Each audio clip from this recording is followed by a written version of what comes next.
Welcome back to another weekly recap. So this week, it wasn't a lot of activity going on. Let me just say I am not a fan of winter. I do not like getting out in the cold, so I spend a lot of time at home this time of the year. And actually, we had a snow day this week. I think it was Saturday. I can't remember what day, but we had a snow day that kept me in the house.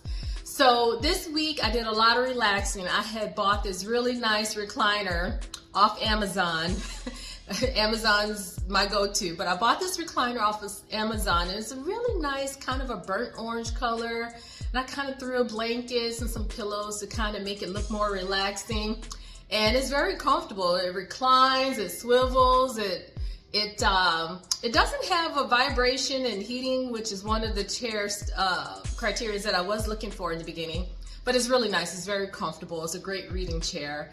And so one thing I did do this week was pull out my record player. I had bought this Crosley record player a long time ago. I got it at Ross for like 40 bucks. And Crosley is actually a really nice brand for portable record players. So I kind of lucked up when I found that.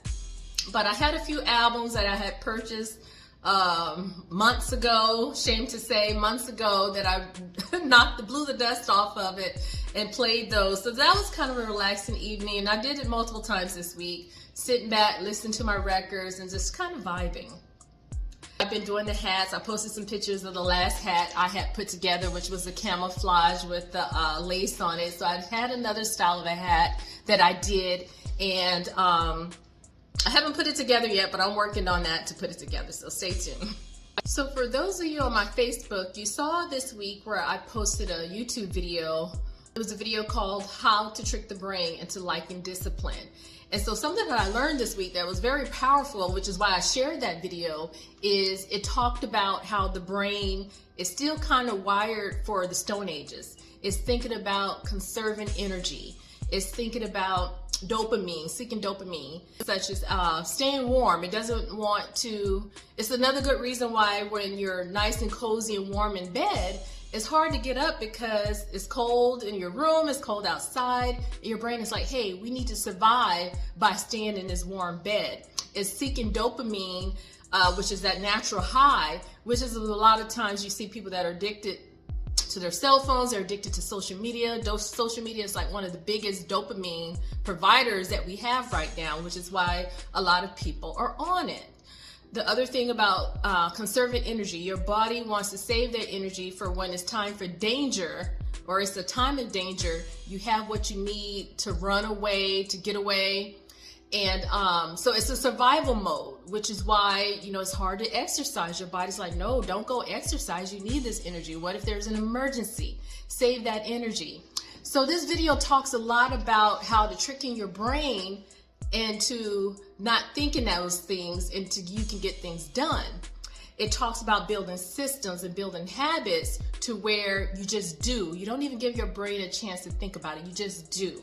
So some systems that I thought about that I had on my own is that I used to always be like, oh, I'm not going to do yoga today. I don't have to get dressed twice. I'm not going to do it. So now, right after I finish my bathroom routine, I go and do yoga with my pajamas on. I don't give my brain a chance to think about, oh, you don't have anything to put on right now. Oh, this isn't clean.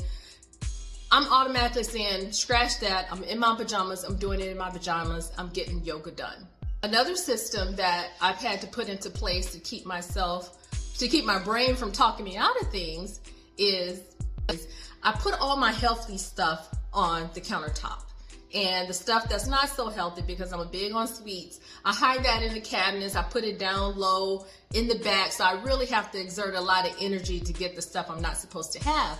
But my healthy stuff, such as my green powders, the tortilla chips, the sweet potato tortilla chips, fat-free, gluten-free, I keep those out on the counter. So the brain wants to do the easiest thing. It doesn't want to do the hardest thing. So I make the good stuff the easiest for me to get to, for me to have. And it's a great trick. I do it with a lot of different things. That walking pad that you all heard me talking about last week and the week before, I just have it set up in my bedroom. It's always plugged in. It's right there in front of the mirror. So all I have to do is click that on button and get going. Even with my hat projects, I just keep all that stuff laid out on the island because no one's coming over anytime soon. So I keep that stuff laid out on the island to where when I'm walking by, I see it and I'm automatically like, okay, let me go ahead and take care of that. It's right there in front of me. So you can make things a lot easier for yourself by putting things in place to where when you see it, you automatically do instead of thinking about it. Your brain doesn't even have time to talk you out of it. You're just right there and you're able to do it.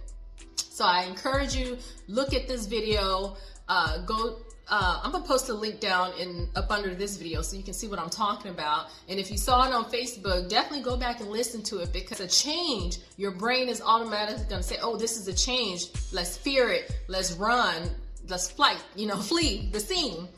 So, read up on this stuff that, the brain is still wired for survival. It's not wired for this modern day age that we're living in. We don't have to worry about stepping out of our house and being eaten by something like we had to do a long time ago when the brain was developing. So now we have to do things that train our brain to live in this modern world. So that is my weekly recap. Not a whole lot this week, but I did get some reading done, and I'm going to share those readings, what I learned, next week, because it was very powerful. I'm reading this book called Pivot. Very powerful. And if you're one of those people that are still searching for your purpose, this is the book. Thank you, and I'll see you next week.